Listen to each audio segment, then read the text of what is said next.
Assalamualaikum warahmatullahi wabarakatuh. Perkenalkan, nama saya Basyar Mustafa Wahid.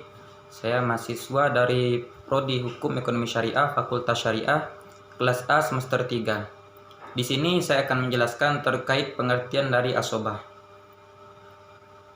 Asobah yakni orang-orang yang mendapatkan sisa harta dari peninggalan si mayit setelah ashabul furud yang ditetapkan bagiannya dan pembagiannya tidak ditetapkan dalam Al-Quran. Atau secara lebih singkatnya lagi, keluarga atau kerabat laki-laki yang dekat dengan ayah, jika tidak ada sisa ashabul furudnya, maka asobah tidak menerima apa-apa bagiannya. Bagiannya yang pertama, seluruh harta jika tidak ada ahli waris lagi. Jadi jika tidak ada ahli waris yang lainnya, maka ia dapat menguasai seluruh harta tersebut. Dan yang kedua, berbagi sama jika ada asobah yang lainnya. Jadi jika asobah tersebut terdiri dari 2 orang, maka ia membagikan sama rata terhadap asobah yang lainnya tersebut. Dan yang ketiga, seluruh sisa setelah ashabul furud sudah sesuai ketentuan. Jadi jika ashabul furud tersebut sudah menerima waris sesuai dengan ketentuan-ketentuan yang ditetapkan dalam Al-Quran dan syariah, sisanya tersebut bisa diberikan kepada asobah tersebut.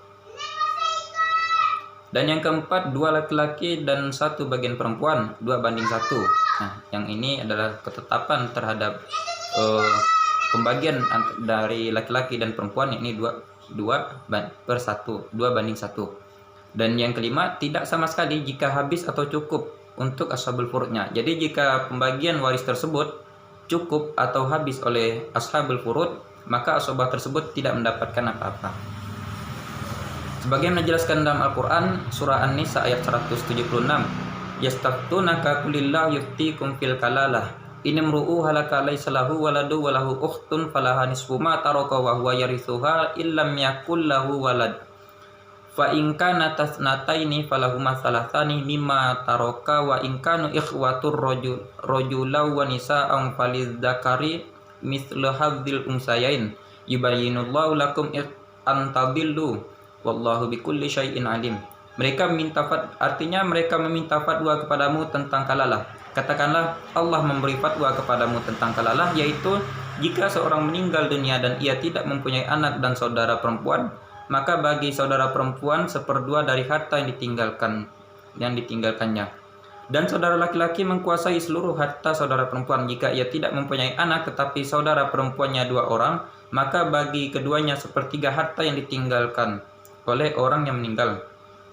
Dan jika ahli waris itu terdiri dari saudara-saudara laki-laki dan perempuan, maka bagian saudara laki-laki sebanyak 2 orang saudara perempuan. Allah menerangkan hukum ini kepadamu supaya kamu tidak sesat, dan Allah Maha mengetahui segala sesuatu. Demikianlah yang dijelaskan dalam surah An-Nisa ayat 176. Jadi kesimpulannya terkait asobah tersebut, pada dasarnya bukan orang yang menerima, bukan ashabul furud yang ditetapkan, dan pembagiannya tersebut ia bisa menerima secara keseluruhan dari harta ahli waris tersebut jika hanya ia sendiri dalam ahli warisnya, artinya jika tidak mempunyai ashabul furud lagi. Dan begitu juga sebaliknya, ia tidak menerima sama sekali jika harta yang dibagi tersebut telah habis pada ashabul furud yang ditetapkan dengan ketentuan syariah. Jika asobah tersebut terdiri dari 2 orang, maka ia membagi sama rata terhadap asobah lainnya. Begitu mungkin sekiranya yang dapat saya sampaikan terkait pengertian asobah tersebut. Ya, mungkin hanya ini yang dapat saya sampaikan terkait pengertian daripada asobah dalam konteks ahli waris setelah ashabul furudnya. Selebihnya mohon maaf. Wassalamualaikum wallahul muwaffiq ila aqwamit thoriq. Wassalamualaikum warahmatullahi wabarakatuh. Assalamualaikum warahmatullahi wabarakatuh. Perkenalkan, nama saya Angga Rizky Fadilah. NIM saya 119040006. Di sini saya akan melanjutkan penjelasan dari saudara Basyar, yaitu mengenai susunan ahli waris asobah. Ahli waris asobah terbagi menjadi 14 golongan, yaitu yang pertama ada anak laki-laki dari anak laki-laki atau cucu laki-laki terus ke bawah. Kemudian yang ketiga yaitu ayah, yang keempat kakek laki-laki terus ke atas, yang kelima saudara laki-laki kandung, Yang keenam, saudara laki-laki seayah. Yang ketujuh, anak laki-laki dari saudara laki-laki kandung.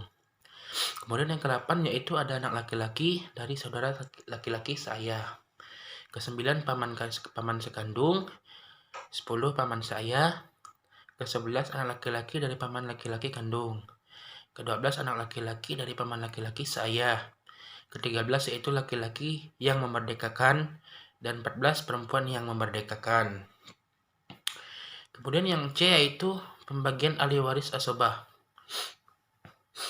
Para ulama membagi asobah dalam 3 kategori, yaitu yang pertama ada asobah binafsi.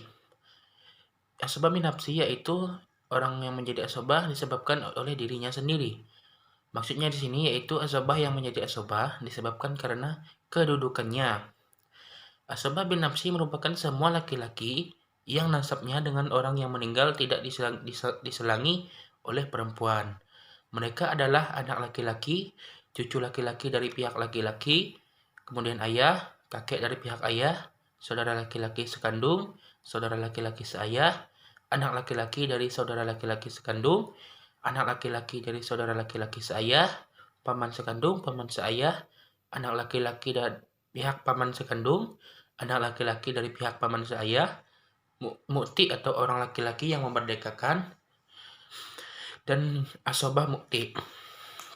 Dalam pengertian lain, asobah binafsi adalah setiap laki-laki yang antara dia dan si mayit tidak ada ahli waris perempuan atau yang langsung dengan si mayit tanpa ada hubungan ahli waris perempuan. Kondisi ahli waris asobah binafsi ada 3, yaitu mendapatkan semua harta jika ia hanya sendirian, mendapatkan sisa bagian setelah dibagi-bagikan kepada ashabul furud, dan jika seluruh warisan habis dibagikan, ia tidak dapat warisan. Kemudian yang kedua ya asobah bil ghair. Asobah bil ghair yaitu orang yang menjadi ahli waris. Asobah bil ghair adalah seseorang atau sekelompok anak perempuan bersama seseorang atau sekelompok anak laki-laki, dan seorang atau sekelompok saudara perempuan dengan seorang atau sekelompok saudara laki-laki. Manakala kelompok laki-laki tersebut asobah binafsi. Dalam menerima bagian, mereka mendapatkan bagian dengan ketentuan bagian ahli waris laki-laki adalah 2 kali lipat daripada bagian ahli waris perempuan. Dan yang terakhir yaitu yang ketiga yaitu asobah mal ghair. Asobah mal ghair yaitu adalah seseorang atau sekelompok saudara perempuan baik sekandung ataupun seayah yang mewarisi bersama-sama dengan seorang atau sekelompok anak perempuan atau cucu perempuan pencar laki-laki manakala tidak ada anak laki-laki atau bapak serta tidak ada saudaranya yang laki-laki yang menjadikannya sebagai ahli waris asobah bil ghair. Ahli waris asobah mal ghair mendapatkan sisa harta waris setelah pembagian ashabul furud. Saudara perempuan sekandung atau sebapak mempunyai 3 keadaan, yaitu sebagai penerima warisan secara fard manakala tidak bersama-sama dengan saudara laki-lakinya, sebagai asobah bil ghair manakala bersama-sama dengan saudara laki-lakinya, dan ahli waris asobah mal ghair manakala bersama-sama dengan anak perempuan atau cucu perempuan pencar laki-laki. Sekian penjelasan dari kelompok kami. Wabillahi taufiq wal hidayah. Wassalamualaikum warahmatullahi wabarakatuh.